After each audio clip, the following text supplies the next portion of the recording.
What's up everybody, Matt Magna here with Dawn Dimension Cars, and today I'm going to be giving you a tutorial on how to use this Insta360 One X2. So I'm going to start with just doing a little tutorial on how to use it and the basics, and then I'm going to show you how you can get some really cool shots of your car. So let's get started. Turn it on. Alright, so here we go. Here's how you charge it. You got a little flap on the side. As you can see, I had to lift up my lens cap a little bit to be able to access it, and then this uses a USB-C charger.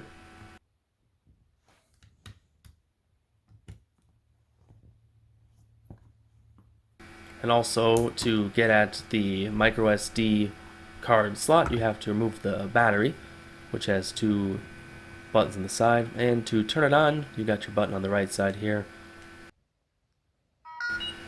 Press it once to turn it on, and you long press it to turn it off. Alright, next up we have your settings. You just swipe down, and there's a bunch of different settings to choose from. The one I'm showing you now is your screen brightness. I'm not going to go too in depth on these. Maybe I'll make another video on that. Some other settings and basic settings here. You can change your video encoding. You can go to H.264, H.265, whatever one you want. But that's about it. Now, an important thing you might want to do is delete footage from the camera itself. You can also do it from the phone app. So also, if you click into the clip, you can pretty much look around, access all of the angles from the 360-degree view. And to delete, you just hit the trash can on the left and hit the checkbox, and you're good to go. Next up, you can swipe up for some what mode you're gonna do. I usually do standard, and swipe right for some other settings that you can use. I usually use auto. You got some more stuff here. Color mode. Now if we want to record, you press the button on the bottom and it starts the recording. And notice you can also use your thumb and look around, since you have 360 degrees to choose from. Right, now let's go into the field. As you can see here, I got my Insta360 monopod / selfie stick, and you can see it has the standard universal screw size on top. You can also extend out pretty far, giving you a wider angle. So you can screw this into your Insta360 camera. And this is good that the Insta360 has this option, because all kinds of different equipment will work with it. So you can see how good of an angle I have when I extend it all the way out. And now I'm ready to take my lens cap off. I usually leave it on. It's really important because this lens can scratch really easily. So I'm going to start recording. And you can see my technique here. My shot I'm going for is a high angle. What's good about the Insta360 One X2 is that it has a nice built-in stabilizer. So I'm trying to walk as steady as I can with the selfie stick fully pulled out, but obviously I'm not perfect.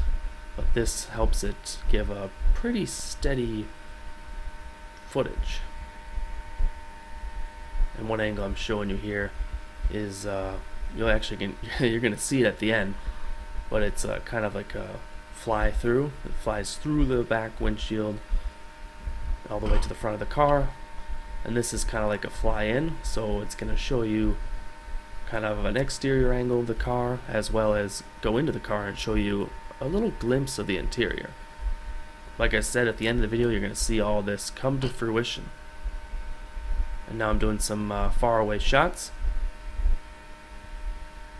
These are just some ideas for you to implement if you're going to film a car video, or really anything, different types of angles. And if you hold it high like this and walk around, here I'm walking away, it almost is going to look like a drone footage. And remember, you can reverse these clips as well. Now I have a different selfie stick that's much longer. I have it fully extended, and I can actually use it to balance. Okay, now I got my motorcycle mount kit. You might not have one of these, but the bottom of the monopod actually has a universal screw hole, so you can attach that to many things. Also, you might want to use a suction cup mount, but I have my motorcycle mount kit, and I'm going to use that for this, to mount on the back of my Honda CR-V. Alright, now I'm going to show you another angle you can do inside the car. I already had a standard suction cup. It's not the one that came, with the Insta360 One X2, but this is one that I like that I've used with other cameras in the past. Oh, and if you're liking this so far, make sure to hit that subscribe button so you can see more like this. Camera is on and I'm ready to start the recording. And you'll hear it beep and turn red to indicate that. And you can kind of glimpse around what the camera sees by using your finger on the screen, but it's not going to change what's recording because I have it to 360-degree mode, so this is going to capture a full perspective. And you're going to see the footage later, so don't worry. So I'm just showing you that's one place you can mount it, capture all the footage, and now I'm going to show you on the back of the car. You can put it inside your rear windshield, and this will give you a view outside the back as well as inside the car. Mount it on there. Make sure it's extra tight because you don't want it to fall off. I'm going to put my seats down so you get a unobstructed view through the front windshield as well. Alright, so here we go. Alright, so here we're going to click on the Insta360 app, get it at the Google Play Store, connect to it via Wi-Fi and Bluetooth. So here are my clips, and I'm just going to click into one here and show you what it looks like. You can pause it just by clicking on the center of the screen, and you can scroll all the way over to the right in the tools bar and click download. So if you want to download it to your phone, it'll be easier to work off these files, a little smoother. But if you want and you're in a hurry, you can leave the files on your camera and just edit them while they reside on the camera itself. A little slower, but you don't have to take up so much space in your phone. So now I'm going to show you something pretty cool. I paused it and I clicked the plus down there. So that creates a keyframe. So now I can do some other cool stuff. So I'm actually going to do deep track of the Honda CR-V here, and then I'm going to start tracking. So what this does is it tracks the movement of this object, and it keeps the camera view aimed at it.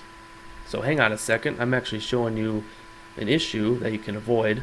So I'm changing it to 16:9 view right now, but you'll notice that this is screwed up. The deep track that I did, the camera is not following the CR-V anymore. So I have to go back, click the plus again, select deep track, select the vehicle, and start tracking again. So just make sure you pick your perspective before, and you can download it if you want, or you click the three dots up top right, and let's just say you screwed up for whatever reason, you can scroll down and do reset edits, go back to the start. But in my case, I'm going to click up top, and I'm going to export it as a reframed video, because that's just going to be whatever camera angle you choose is what it's going to show. It's not going to be a 360-degree file. I think it's going to be like an MP4. Alright, so we're going to go into another clip, click the middle to stop it, change perspective to 16:9 right away, and then I'm going to click the plus at the bottom, and we're going to do something called viewfinder. So now wherever I point my phone, I look inside the 360-degree footage. So now I'm going to click the button to start. Now I'm recording. I'm actually tilting the phone wherever I want to see. And what I'm going to do is I'm going to follow this car here. Well, that's pretty cool. It looks wherever I look. It's like a true virtual reality kind of feel to it. And this is my preferred way to do things. I control with my hands, no mouse clicks or anything like that. You can actually just look where you want to look, and it captures that. Alright, and let's say I'm done with that.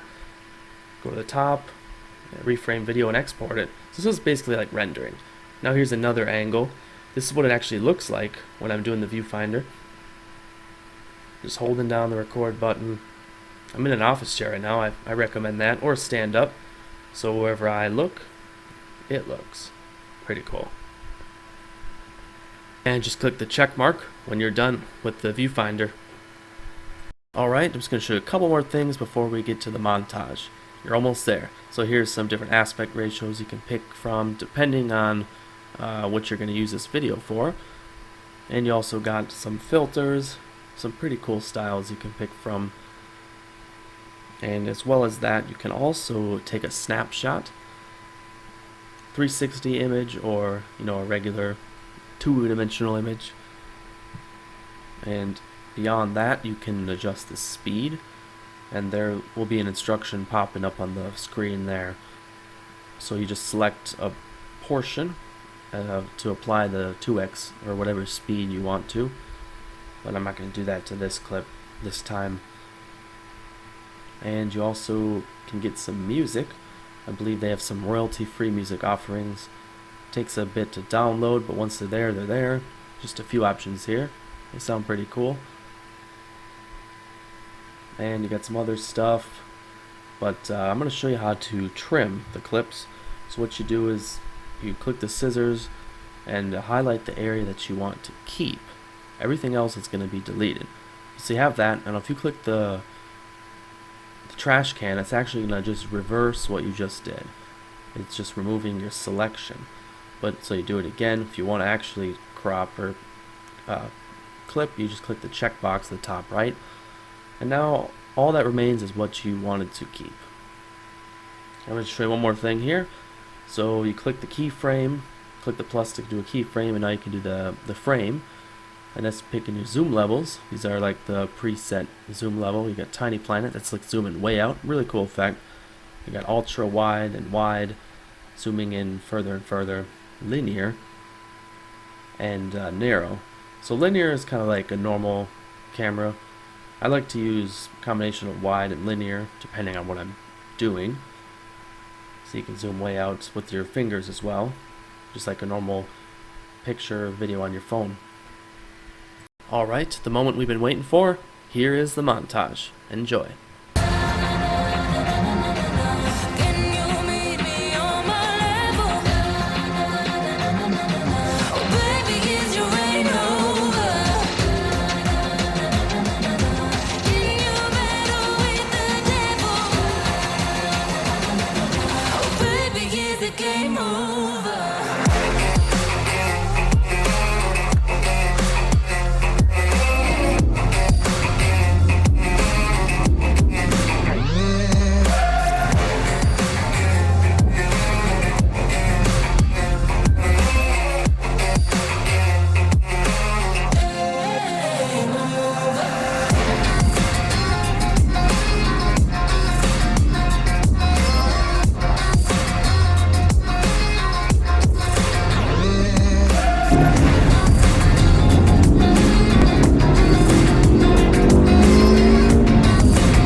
If you enjoyed this video or found it helpful and want to see more like it, consider hitting that subscribe button. Thank you. Alright everybody, hopefully this tutorial was helpful for you and you got some new ideas of how to film your car. I'm Matt Magna with Dawn Dimension Cars. We'll see you next time.